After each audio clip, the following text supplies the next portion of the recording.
KISSA In-Store Radio, broadcasts for the curious. Hello and welcome to the first edition of KISSA In-Store Radio one-off with Michail Stangl. I hope I'm pronouncing it correctly. Michail Stangl, but it doesn't matter really. I did not pronounce it correctly. Better known as Opium Hum. Michail, I first got to know of you when a very naive self of mine was going through YouTube back in 2013 or 2014, and I just discovered Boiler Room, and there you were giving an introduction to David August, and that was my introduction to you, and over a period of time I sort of started seeing you as the face of Boiler Room essentially in all the videos, and I was like, who is this guy? I need to find out. But yeah, super happy to be here in conversation with you, Michail, and welcome to KISSA In-Store Radio. Thank you so much for the invitation. I'm very glad to be here. Yeah, Michail, you are now on your South Asia tour, which I think started with India, and after this you're going to China, I believe. Yes. And you started the tour with Bombay, and then Bangalore, Goa, and now you are in Delhi, where you played last night for Future Funk and Yes. Mixed Feelings. How has it been so far? The tour so far has been absolutely incredible in every way possible. The generosity and the hospitality of the local organizers that have been hosting me has been just overwhelming. I've really rarely, received so much kindness, and the parties were banging. Like the kids really, really like to dance here, and they seem to like to dance to the music that I play.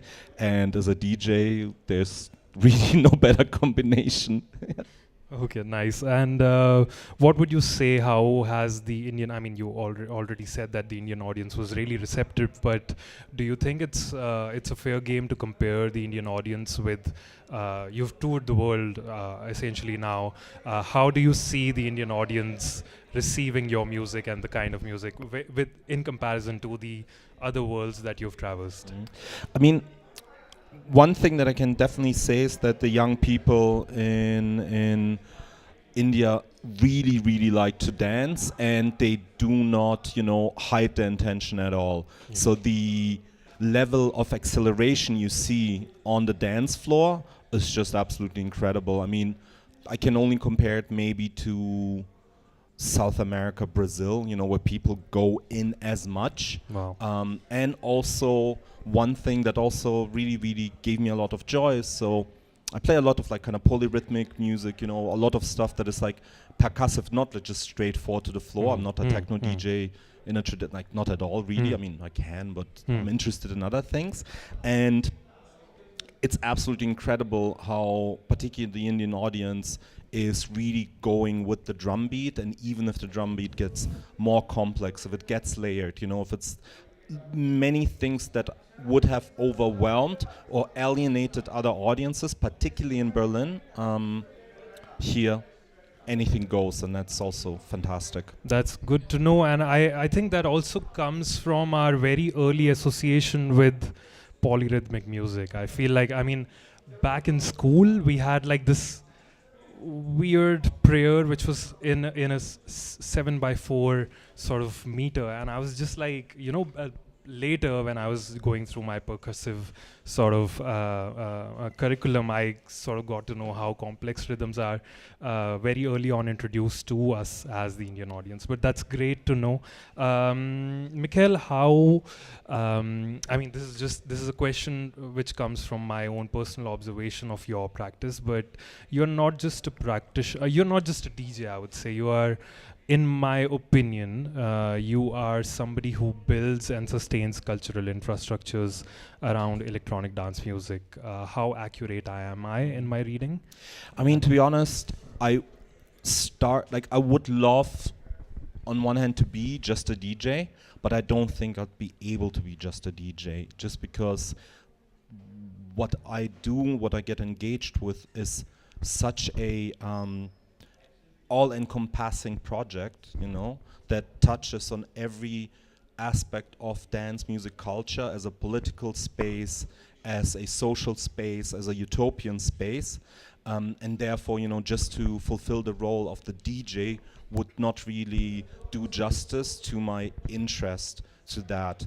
And to maybe answer your question of what I actually do, I came to realize that I deal to the large extent with the question of agency.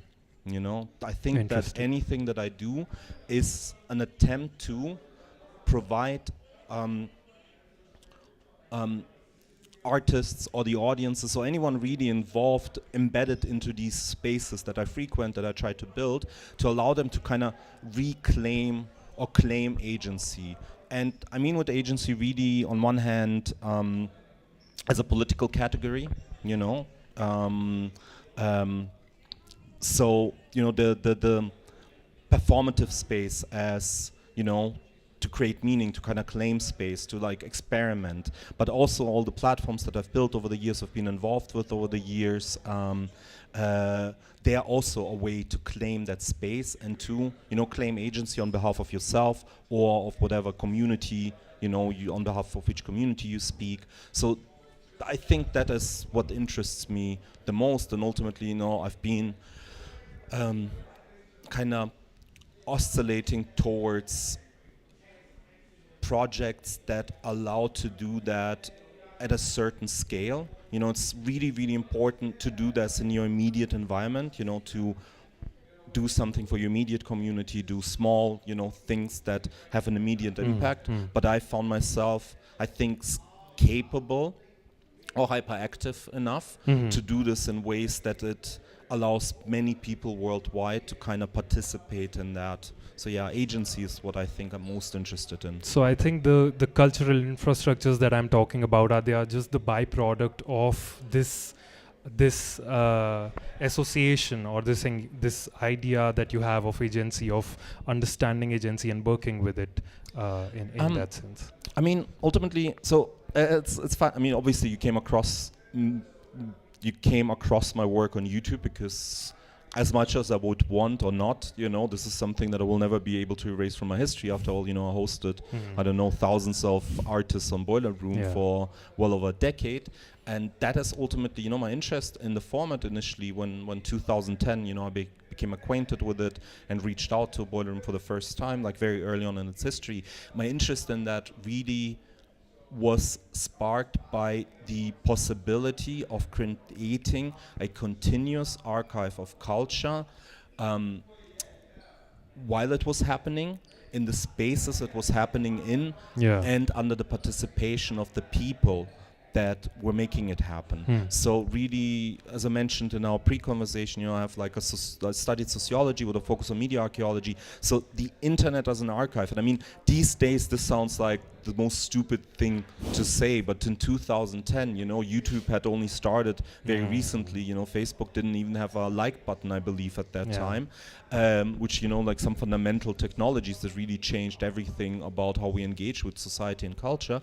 But, to create this archive, to claim the space, to be like, okay, here we have all these things that are like dispersed, and like globally kind of spread out, not really connected. Let's create a way that makes this connection visible and the scale of it visible. So that's I think the approach.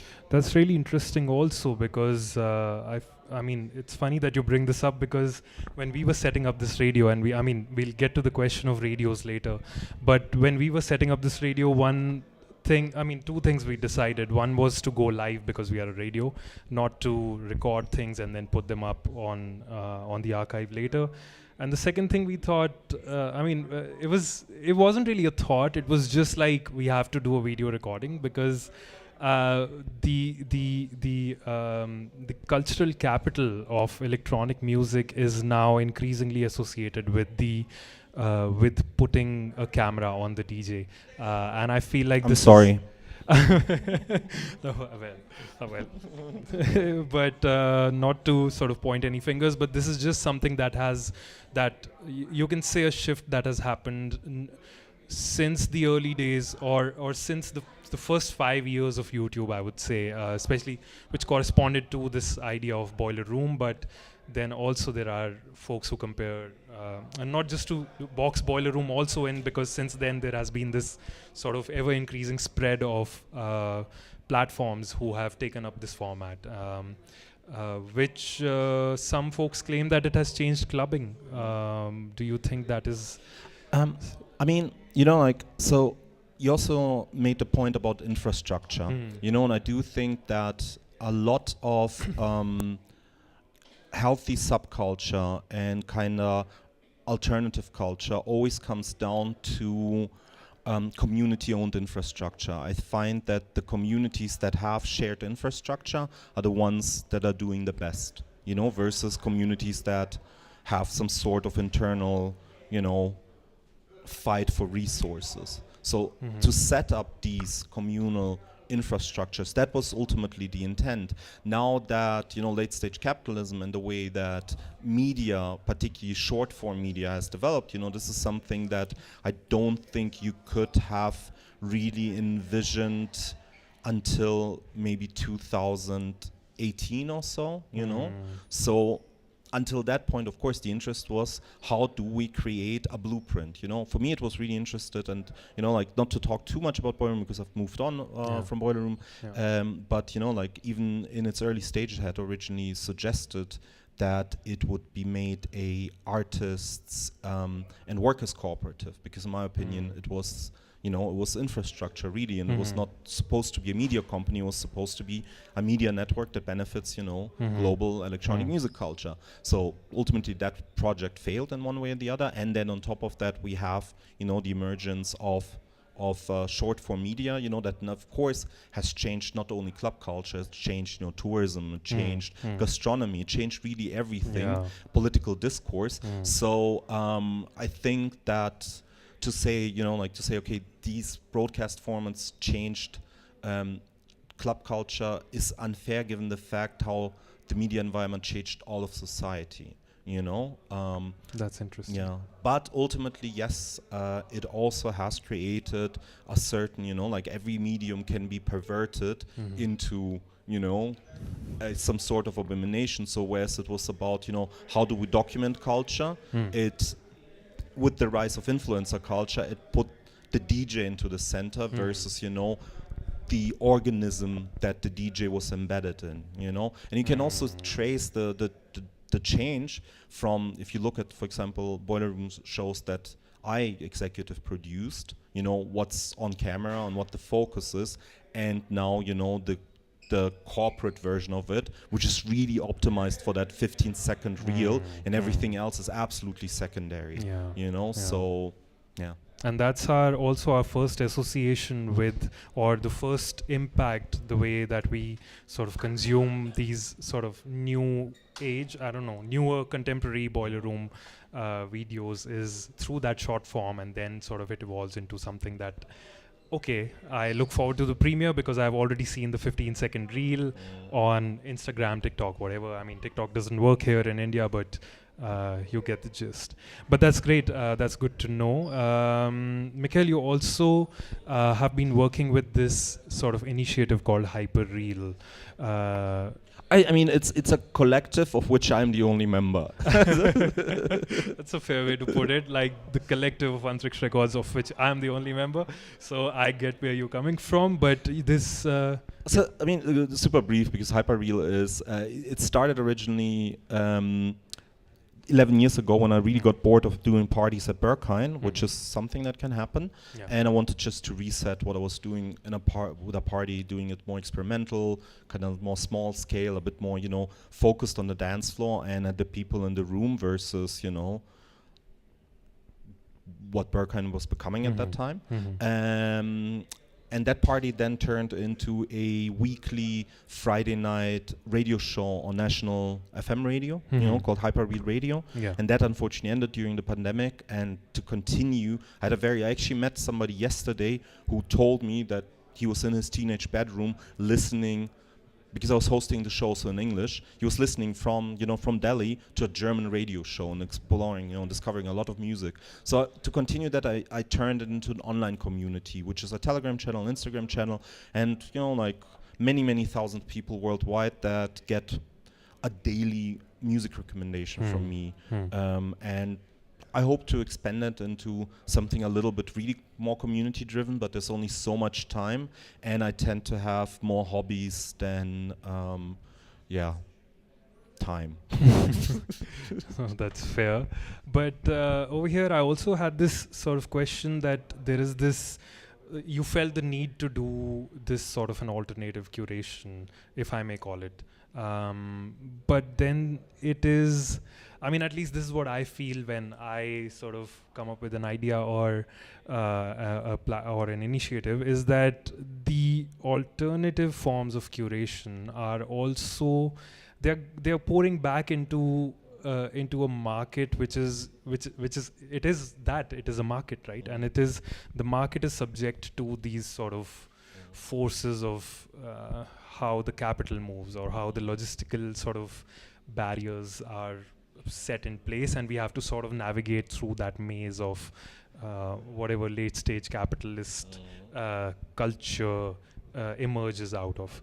And I was just wondering if there is anything uniquely sort of alternative that can come up or out of this need of actually truly being alternative, because I feel like at least this is coming from a really sort of experiential way of observing my limitations around me, is that the alternative is again poured back into this market which sort of prefers or platforms the mainstream first and foremost. So how do you see this sort of a dichotomy? Okay, interesting question. I mean, maybe to circle back to Hyperreal. The intention, by the way, was also particularly this group of like sharing music every day. Is I didn't want to be a gatekeeper. I have the privilege of having such a vast network of really knowledgeable people that expose me to so much music that I, like my expertise in this is somewhat meaningless, because I'm also only like, lucky to see things that other people see, and to commodify that and be like, oh, the only way you can experience my great curatorial acumen is to pay me to DJ is wrong in my opinion. So it's also like a diary of sorts of my own research. So, for example, if you hear me play, most of the tracks that I play, if you are in that group, you've already, if you pay attention, heard months ago, And this is the thing. So I want people really, really, to participate in that and not, to be like, oh, I'm the DJ, I dig, I play for money, and this is, the way you can engage with what I do. So it is really like kind of open sourcing the process. But ultimately, I mean, capital and capitalism has been, co-opting dance music culture, particularly in the last 10 years, in ways that is devastating. These days you hear tracks being played in underground clubs and venues that 5 years or 10 years ago I would have dragged you by the nostrils out of the DJ booth, like this. I would have dragged you out of the DJ booth for the kind of music that some people play, just because ultimately also underground music has, or mainstream culture has also figured out a blueprint where, people can go from one SoundCloud upload to a Charlie XCX producer, within like 3 months. And a lot of, I mean, this is capitalism. It's very smart at optimizing processes. So a lot of people, look at this and they optimize their own process so that the music gets more and more polished, and particularly, already using all the aesthetics and the strategies of pop culture. Not pop culture, but pop in particular. And this is something that I personally really, really not reject, but not a big fan of. One example would be pop edits in the club. Yes, there's communities where pop edits are an important way of communicating, like Jersey Club, Baltimore Club, where certain tracks will be immediately adapted by producers and then turned into something as a conversation, which is important. But this is most cases not the case. These are just pop edits, and they take up space, and they're also again, established formal languages that I think electronic music is really good at overcoming and questioning, but yet, you know, this is being pushed back into the same kind of structure, into the same format that is easily consumable. And it's also like, from a DJ perspective, this is an absolute nightmare. Like, I playing back to back, for example, with someone who plays pop edits, you know, you can be knowledgeable, you can play the best banger, and then your back-to-back partner follows up with a Rihanna edit, hands in the air. You follow up with like some really cool fucking deep cut. Audience is shuffling their feet until the next pop edit, and then again hands in the air. And this also distorts, you know, what also the listening practices that are in, you know, in electronic music. A lot of club music is, you know, I think hypnotic in a way, you know, because it lacks. I mean, one would say, oh, Michail, I heard you play yesterday. There's nothing hypnotic about it. It was just like peak for 90 minutes. You know, it was just the job that I was booked for, you know. But a lot of the music allows you, you know, to listen in a different way. And pop music predefines the way you approach listening in the club. And I think not in a good way. Interesting. That reminds me also that you have time and time stated and reinstated that if you are a DJ who's gatekeeping track lists, then you are really doing it for your own self and not for music sort of curation and discovery, which is a great way to approach. I mean, the old heads would disagree because, you know, there's also this white label culture of where there's certain tunes that only a couple of DJ have, and for a decade there's only these 3, 4, 5 people have the tune, and it will never be revealed what the name or what the tune is.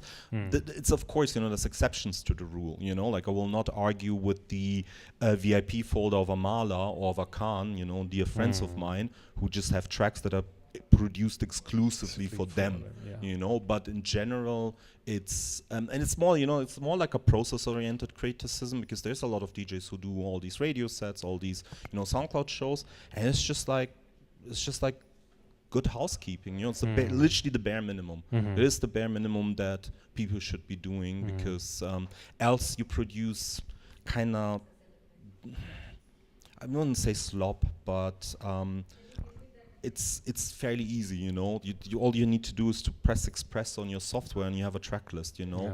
It's not that you have to sit down with a pen and paper and write these things, then type it on a typewriter, you know. So I just would encourage people to take these things a little bit more serious. Music culture will benefit from it. Clearly. But then you also took Hyperreal, if I'm not mistaken, and it is now currently, I'm not sure, please correct me if I'm wrong, if it is still a part of CTM Festival. No, it's not at all connected. It's just my own little silly project. Okay, that's good to know. But then you also have your institutional phase of your practice, which is the CTM Festival, which I wanted to come to, which we have actually already discussed a bit. But what do you do with the festival, and what is your role particularly over there? So CTM Festival is a annual festival for experimental music, new forms of dance music, experimental art, and a kind of related discourse. So it's we always say like CTM stands or is short for constantly too much, because it's a 10-day festival spread out across 20 odd venues that go really from nightclubs like Berghain or RSO to theaters like Hebel am Ufer or Radialsystem, from galleries to all sorts of spaces, and it's 10 days all day long, which means it really starts, you know, in the morning with a daytime discourse program with workshops, and then goes into the late night with concerts, raves, and so forth and so on. And we bring together, depending on the budget we have, you know, but usually about 350 artists from like 30 to 40 countries, you know, into the city, you know, from for all sorts, you know, things that artists would do at such a festival. And I am one of the I'm one of the curators, you know, a team of 4 curators who deal with pretty much every aspect of the festival. I mean, I'm not particularly involved, like when we have an exhibition, you know, we have specialized people for that. The daytime program, of course, contribute to ideas, but we also have, you know, somebody dedicated who, you know, is particularly embedded into the academic world that surrounds, sound studies and the kind of media studies that are relevant to us. But I'm really responsible for everything, that makes a sound or makes a person make a sound on stage, off stage, or somewhere at the festival. And I've been doing this now for 15 years, which is a really long time. The festival has been around for 27 years. And funny enough, it's also the reason why I moved to Berlin.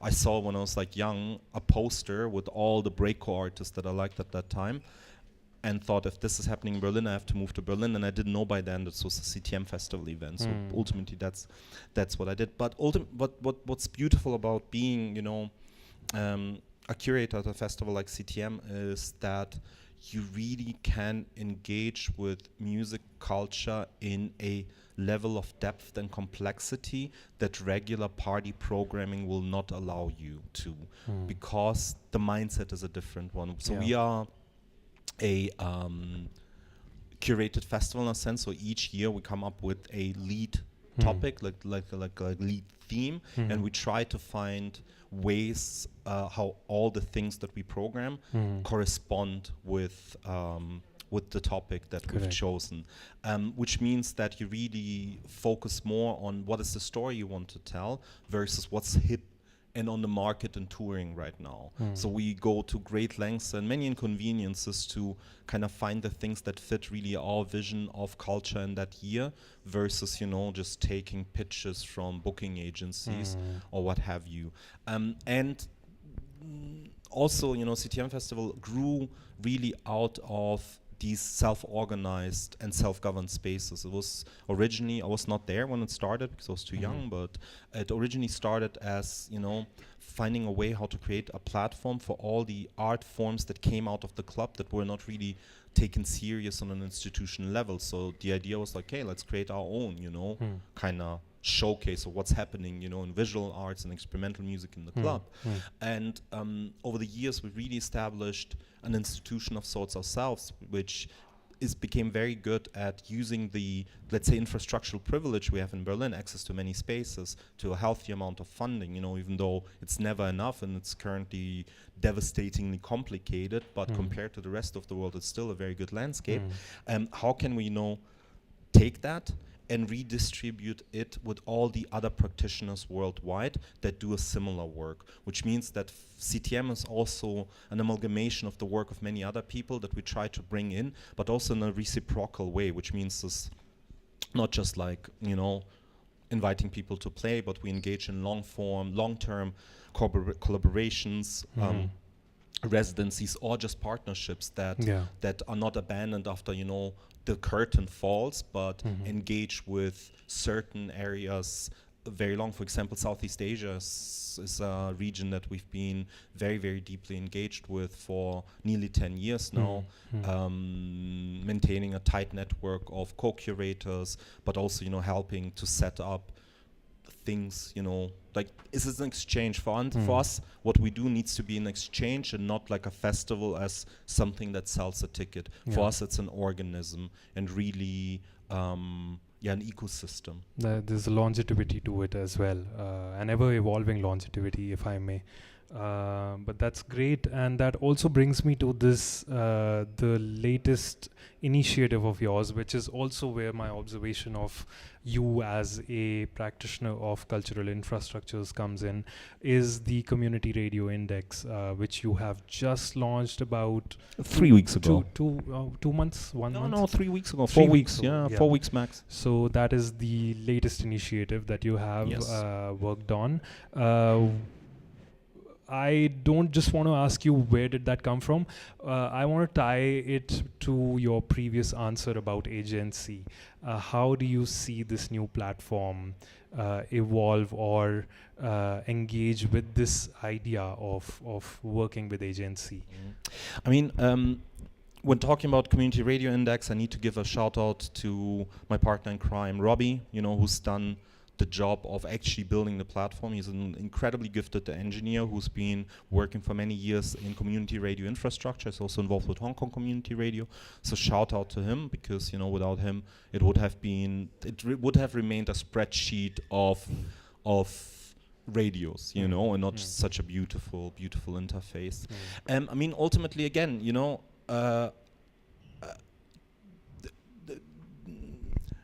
I was very surprised to see that there was no such thing, you know, and if you don't create the visibility for this vast network of radios and projects and, you know, communities that try to broadcast what they do, then you miss out on, you know,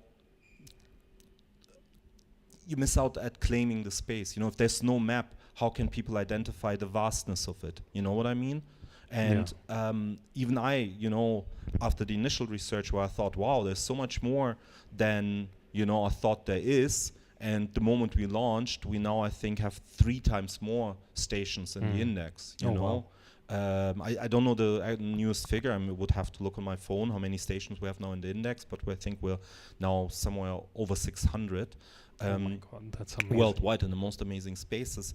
And this was also like a real awakening for a lot of also radio practitioners, because they saw, okay, what we do is because it sometimes feels insular, you know, that there are other, of course you know there are other people doing it, but then all of a sudden you become aware of how much there is. So our hope, of course, for the platform is that, you know, we do not want, you know, to take any attention away from any of the radios themselves. We rather want to guide attention towards what they do and find ways to how to amplify what they do. Because when you have like a kind of central entity, you know, there's a lot of information dissemination that you can do that everyone will benefit from. So, I mean, midterm, long term, of course, we would love to create also a repository of all the people that are involved with radio. So, you know, that you actually can look who are actually the hosts, what are the shows, what are the topics, what are the schedules, you know, and also address the kind of curatorial gap in online broadcast, because the problem is all of these community radios often work really, they produce a lot of content, often with very little resources, which means there's no aftercare whatsoever. So a lot of really good content is dying a slow death in the archive sections of the radio stations, because the radio stations themselves don't have the capacity to highlight things beyond the upload.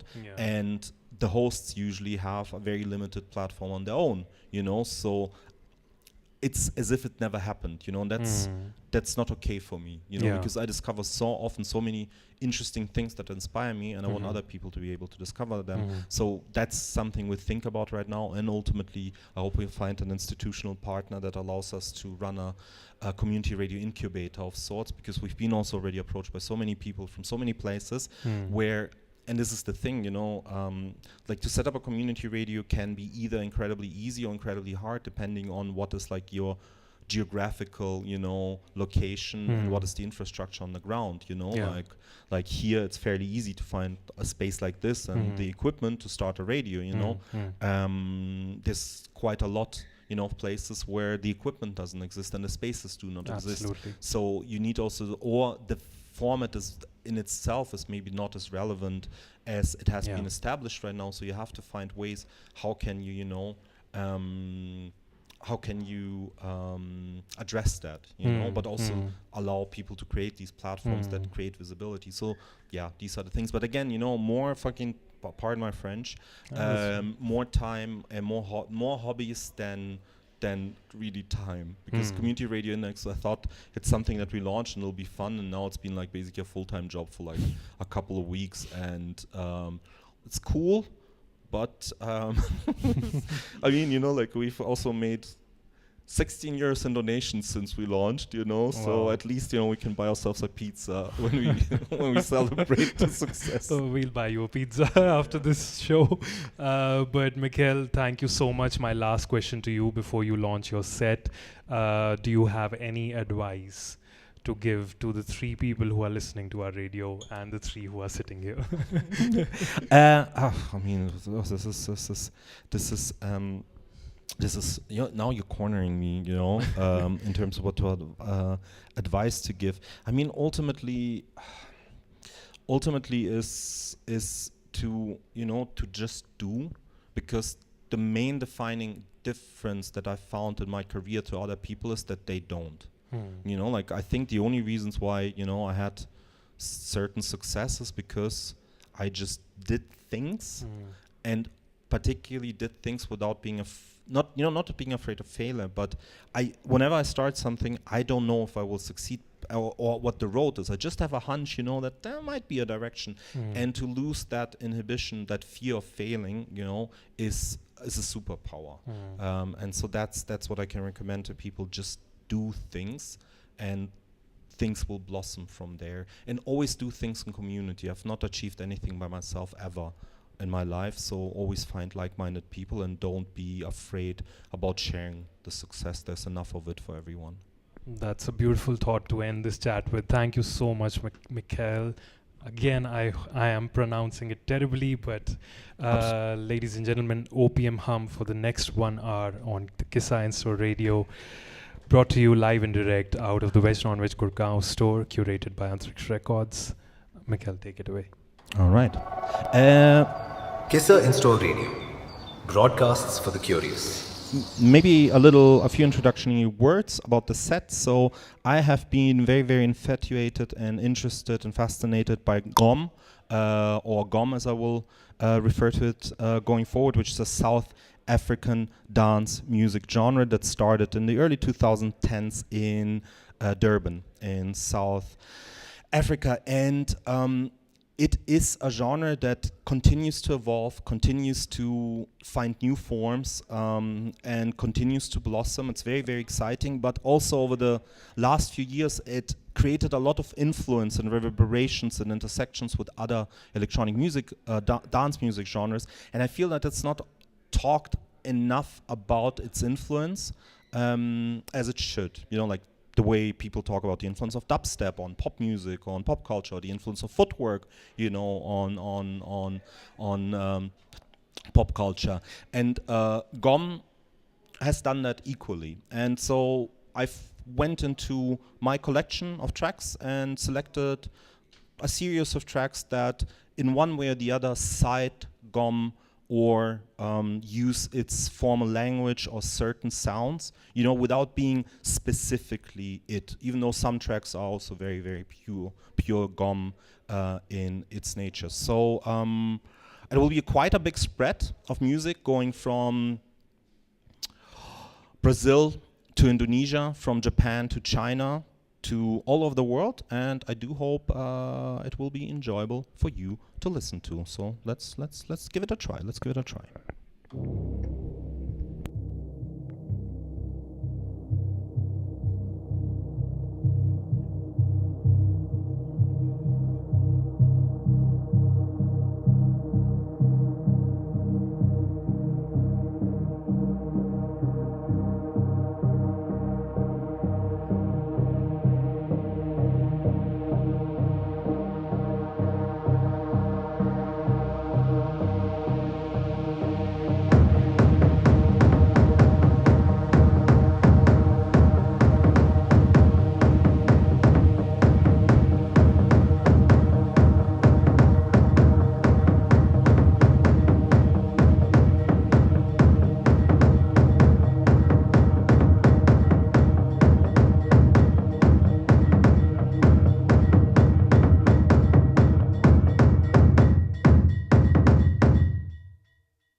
Maybe worth mentioning here, this is a track by an artist called Lalo Arenal.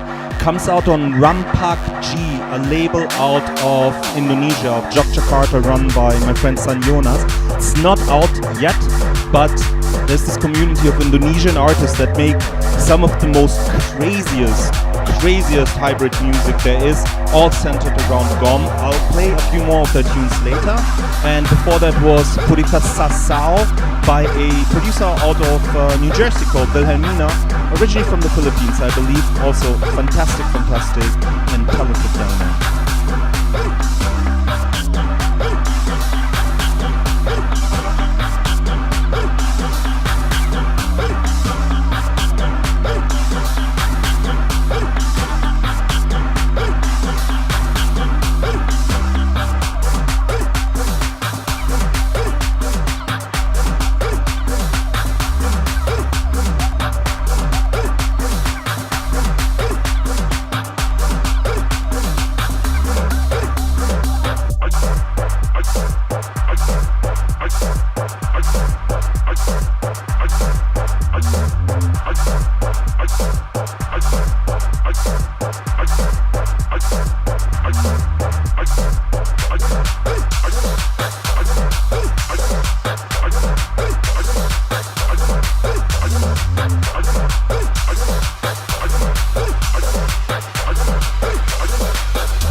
An older number by Tsu Sing out of Taiwan.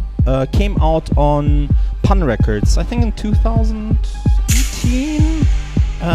Yeah, the album was called Green Hat. Tsu Sing, also worth checking out. Particularly his label Sea Cucumber. Also wild stuff.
This is a track by GLZ, a young producer from Brasilia in Brazil. You know, you might live in Sao Paulo now, called Shaka Zulu. And it's, in my opinion, but don't quote me on it, one of the first examples of a Brazilian artist embracing GOM as a genre. And you'll find that GOM and a lot of like Afro-Brazilian music really correspond with each other in terms of drum beat, drum patterns, and GLZ is one of the producers who masterfully showcases that.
And there's obviously no electronic music genre that would not be picked up on and innovated by the British. And this is a track by Obeka out of Manchester.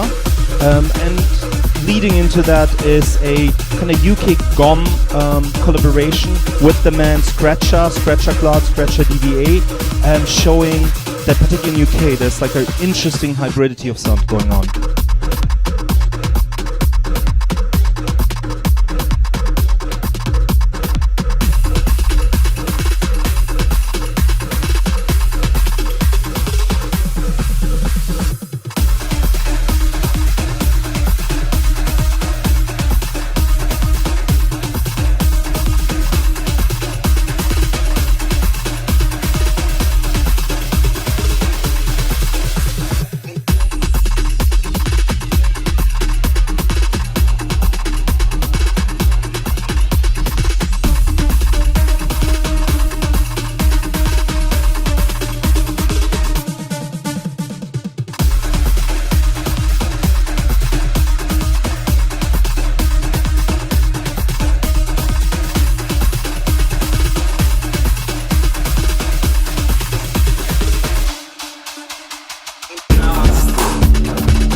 This is a track by Xiao Kwan called Sweat from the GOM Deconstructed Club EP, a Brazilian producer who, when he produced this, and I think started making music, used to live in China. Also, very much worth checking out, and this will be followed by some more Indonesian amazingness.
If you would have told me about 15 years ago, 12 years ago, when I started to listen to GOM, there would be at some point Indonesian gamelan GOM, I would have sent you right home. But here we are, and it's about to get wild, so listen closely.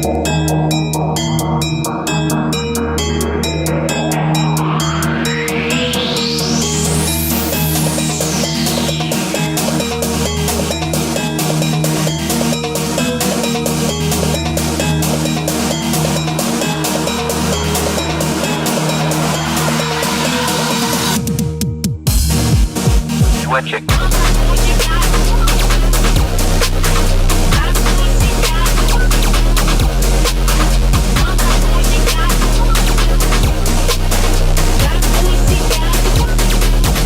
Make it louder.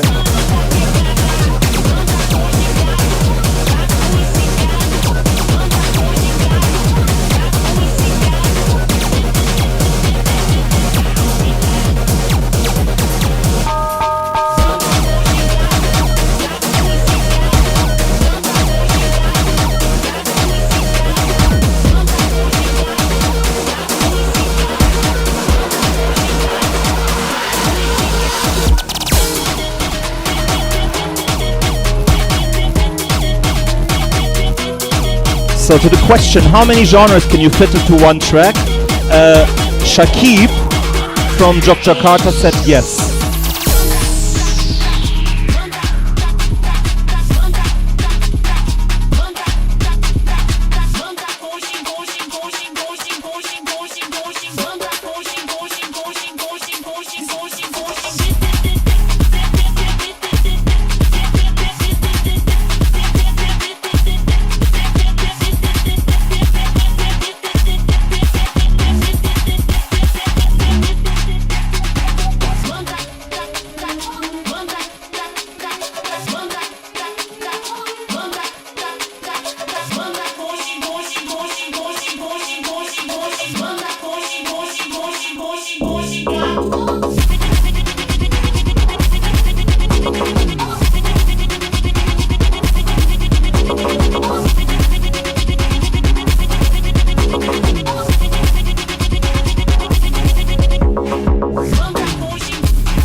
So this is the Durban Funk VIP, an unofficial remix by Tino. In my opinion, one of the most skilled, gifted, and most interesting and unique producers worldwide right now. Surinamese Dutch. Please check everything out that he does. It's absolutely mind-blowing. And that's a remix of a tune called Durban Funk by State Of, a South African gom producer also based in Amsterdam, who's actually touring in India right now. I think he played 2 days ago in Delhi and tonight in Bangalore. But ultimately a perfect hybrid of baile funk, Surinamese club music, and kind of Dutch take on club music, gom. It's all the hybrid things we love. And now I missed my cue point for the next track, so let's get to it.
So this is a showcase of the Japanese gom community, a track by Gomzilla, coming out of a group of artists whose part like DJ Kato, DJ Moro, Tsumu, a lot of fantastic producers that kind of established their own take on the genre, which is also influenced in parts by a Japanese music genre called Gorge, completely different rabbit hole, music inspired by mountaineering, but Gomzilla, a burner.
This is Dharma Doom. You won't turn this off. Producer, if I'm not mistaken, out of Latvia or Estonia.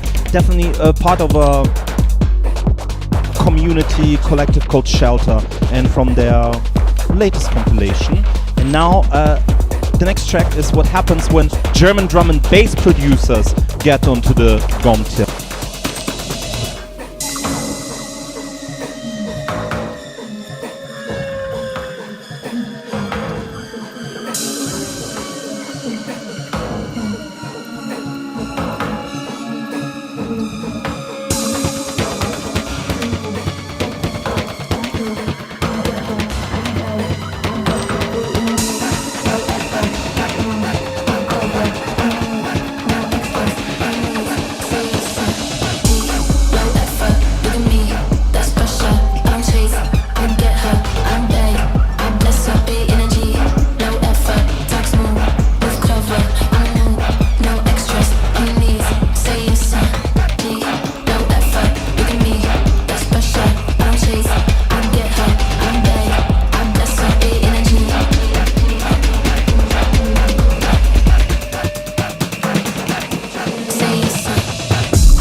Submarine is the producer of this track. You might know him from Alex Perez 1985 label, so he's like one of the drum bass greats, and this is a tune that he made very recently, and I believe I'm the very few people that have it. I got it like literally the day he made it in his studio, and it's absolutely incredible, and you'll hear why soon.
This Power Strike by Pour Jadar, young producer out of Athens in Greece, released this on Metamax KISSA label last year, in spring last year, and also showcases the global virality of the genre.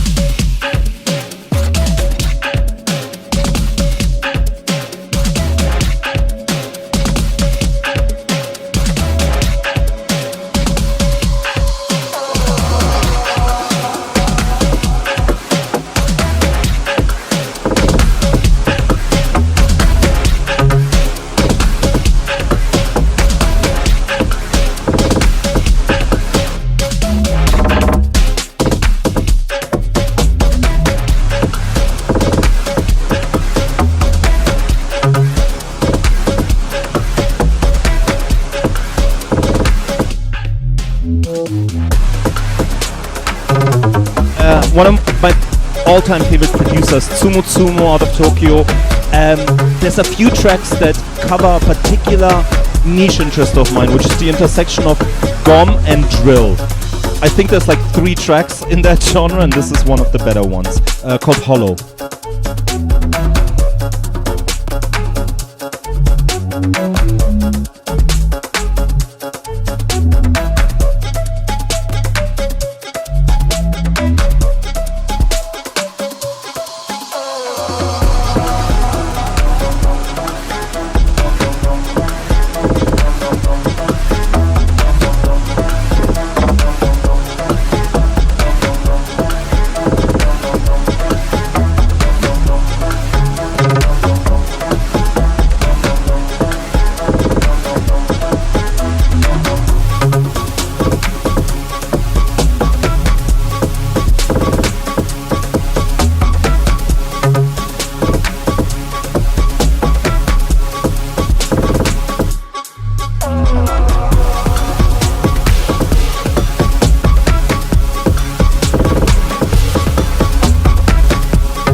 This one's by Kush Aurora, also known as Only Now, from San Francisco, with Dharama. I'm not sure if Dharama, I think he's a local cool cat, right? Or Indian? No?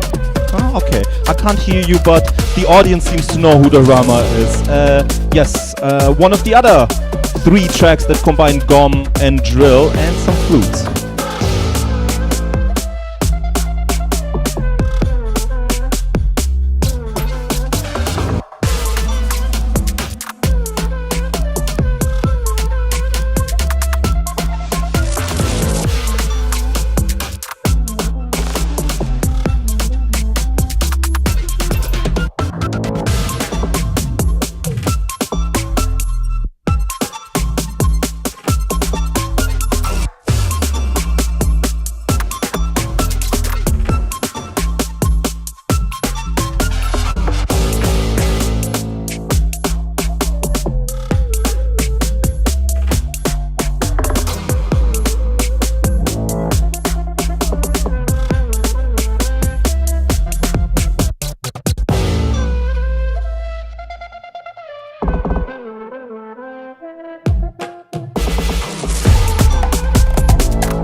So when I said there's 3 tracks that combine gom and drill, the third track that I know is by a producer called Swimful. Now this is a track by Swimful called Translation to Haven.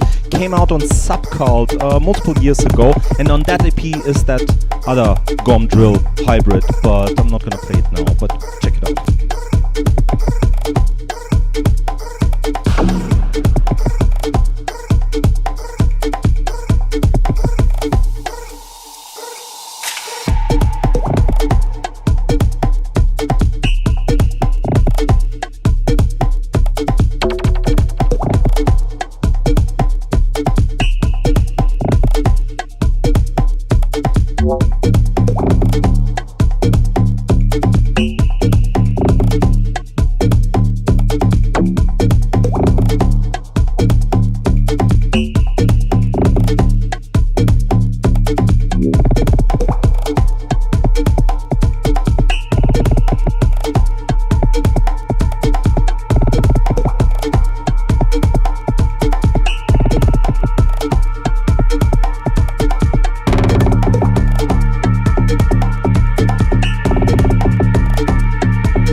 I think it's time.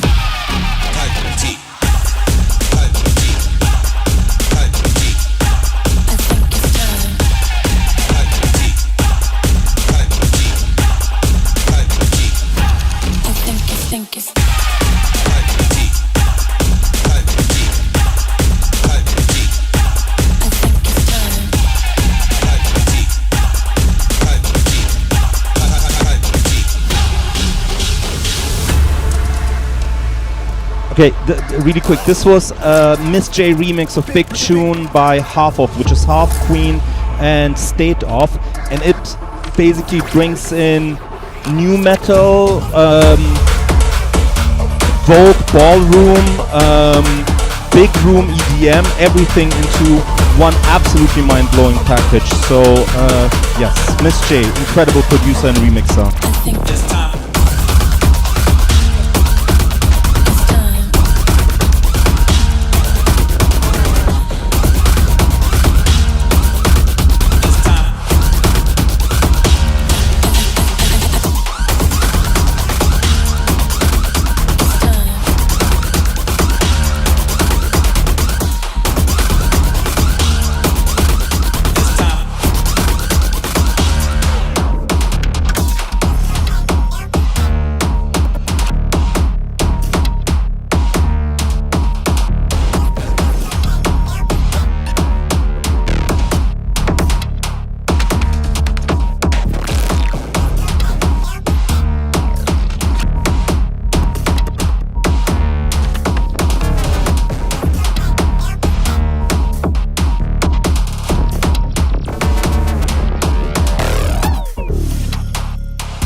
This was Cicadas for Mangione, for our working class king Luigi Mangione, by an Italian producer called Futura Cimice. Just came out on Fuckstep last week.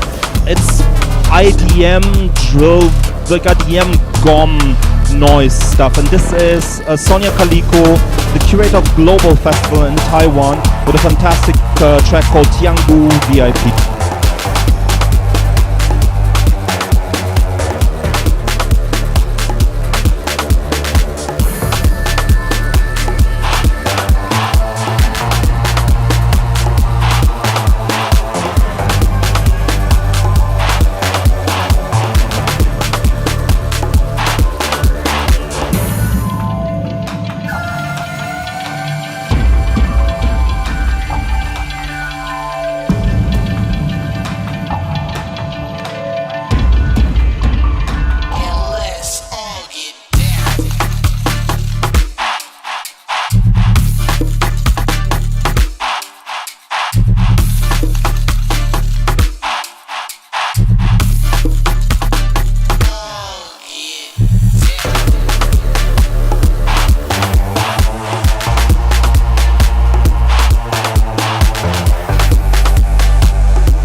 Maybe also for the sake of argument, most GOM tracks are usually at around 127, 128, 126. I tend to play them a little bit faster. Also, a lot of UK GOM is pushing way beyond the 130, 135, but a lot of the hybrid tracks, they are all over the place. But usually GOM more like 126, 127 than 140 or beyond. Take notes if you need.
This is a track called Host Link Up by Zora Jones and DJ Polo. Zora Jones out of Vienna. I think she lives in Barcelona right now. DJ Polo, one of the UK greats. And this is like GOM meets Jersey Club or Baltimore Club and a lot of polyrhythmic greatness with a beautiful message. Host Link Up. You know, I'm a hoe, he's a hoe, she's a hoe, we some hoes. Wouldn't you like to be a hoe too?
I mentioned him earlier, Tino, T-N-O.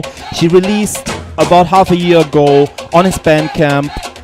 It's called Archives. It's 70 tracks of stuff that he was like, I just want to get it out there because it's on my hard drive.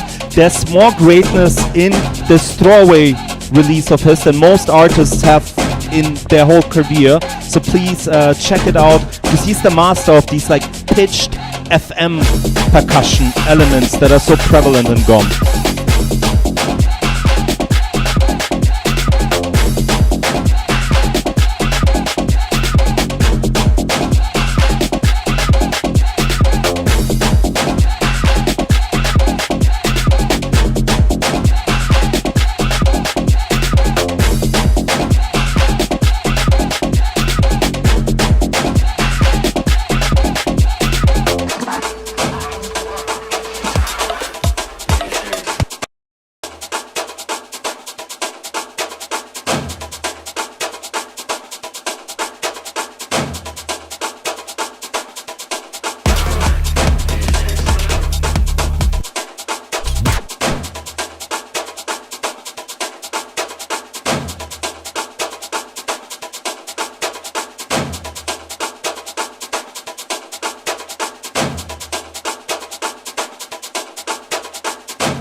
sorry for the confusion just here. This is a track by Thirsty Poke. I don't know anything about the producer. He's completely anonymous. Claims to be operating out of a lab somewhere in the Arctic, whether that's true or not. But releases here and there, not so much. But very, very intricate drum programming.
Okay, we are wrapping this up with the last track of the night. It's by a producer called Dirty K, operating out of Shanghai, and it's a collaboration with Tsumutsumu out of Tokyo called Miyogi. And this was me, Opium Hum, out of Berlin. Thank you so much for the invitation. I do hope that inspired you to dig a little bit deeper into the hybridity of all sorts of dance music genres, not only GOM. And please, if you discover GOM through this, go to the starting point, listen to the South African artists first and then dig deeper, because it is from Durban, it is from South Africa, so learn the history first and then go all in. Thank you so much.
Il me chante